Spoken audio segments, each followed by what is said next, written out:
Saya masih tetap ingin mengejar soal strategi. Ini banyak pengamat mengatakan strategi kubu nomor 3 ini salah ketika berusaha meyakinkan orang bahwa dizolimi sehingga kemudian menyerang pemerintahan Pak Jokowi. Dan ratingnya kemudian rata-rata hancur. Jadi ini perubahan strategi nih, Anda tidak menyerang pemerintah sekarang ini. Bang, tadi saya katakan, tidak pernah menyerang pemerintah, Bang. Yang apa waktu itu kita tuntaskan adalah MK khususnya. Yang dimana akhirnya keluar putusan MK bahwa memang tidak ada etika dipertanyakan di situ. Makanya ada perubahan. Itu, Bang. Bahwa secara proses demokrasi ini yang kita pertanyakan. Kita bicara konstitusi, kita bicara demokrasi, hal tersebut yang waktu itu ditanyakan.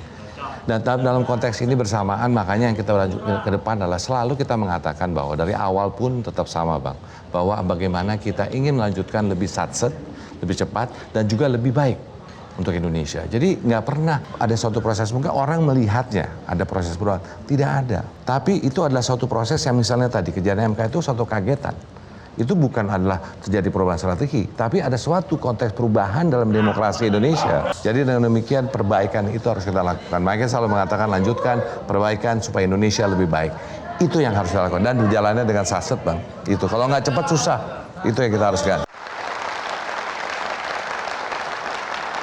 Yang ditunggu-tunggu adalah debat yang melibatkan cawapres.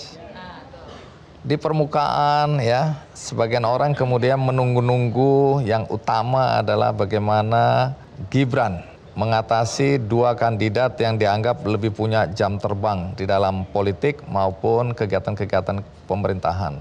Ada gagasan Gibran yang diolok-olok bahwa lebih besar balihonya daripada gagasannya. Tapi sebenarnya apa persisnya gagasan Gibran kalau Anda sebagai panglima perangnya mewakili pemikiran Gibran yang akan dia sampaikan untuk membuat Indonesia lebih baik? Mas Gibran ini sebenarnya adalah sosok yang kalau saya boleh sampaikan sini karena dengan perjalanan waktu ini saya lebih mengenal beliau lebih dalam. Pemikiran-pemikiran Mas Gibran ini sebetulnya pemikiran-pemikiran anak muda yang sangat-sangat luar biasa. Kita mulai dulu, mungkin banyak yang belum memahami misalnya Mas Gibran ini. Kita juga lihat prestasinya juga selama di Solo. Sebelum saya menjawab itu ya, itu pertumbuhan di Solo itu salah satu yang paling tinggi di Indonesia, 6,25%. Ya, menjadikan salah kota paling ternyaman untuk dihidupi menurut dari salah satu asosiasi perencanaan pembangunan.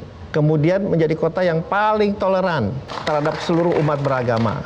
Ya, jadi dan itu adalah prestasi-prestasi mendorong banyak usaha kecil menengah. Nah, ini yang saya mau sampaikan untuk terus maju, berkembang dan naik kelas. Makanya kalau kita ingat dalam deklarasi Mas Gibran menyampaikan adalah pembiayaan untuk UMKM startup. Karena kenapa? Karena beliau ini dulu usahanya juga mulai UMKM. Jadi ini beliau saat memahami apa kendala dan kesulitan oleh para UMKM ini. Apalagi UMKM kita ketahui adalah backbone tulang punggung dari perekonomian kita. Ada kurang lebih 60 juta di situ.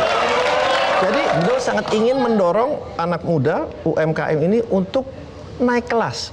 Tidak selamanya UMKM. Kalau beliau bilang ke kami, UMKM ini justru harus berkurang nantinya. Kenapa? Karena akan naik kelas gitu.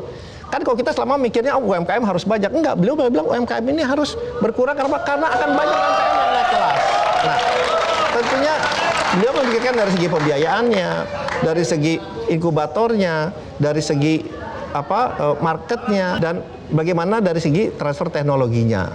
Nah, itu adalah gagasan-gagasan dari Mas Gibran, terutama memang karena Mas Gibran ini adalah di antara kita semua paslon yang memang relatif berasal dari pemilih muda di bawah 40 tahun.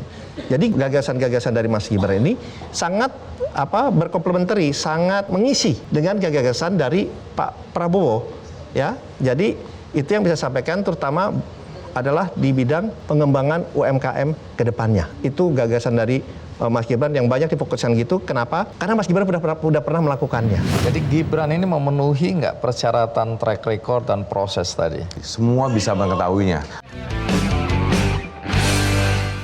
Jelajahi cara baru mendapatkan informasi. Download Metro TV Extend sekarang.